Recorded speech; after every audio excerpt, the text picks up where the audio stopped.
Now it is time to clean up the toys. This is Bubbles. She's my friend. She has no legs, so she can't walk. That is why I must carry her. She belongs to the littlest human. This is her room. There you go. Goodbye, Bubbles. Have a great day.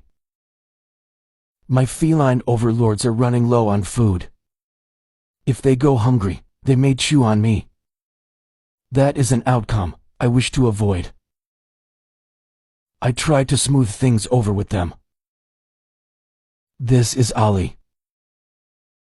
He is resisting my attempts to placate him. I will have to try the third one. This is Cora. She's the boss.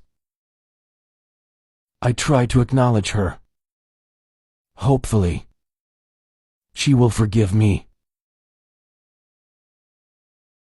She did not. I may have to do something special.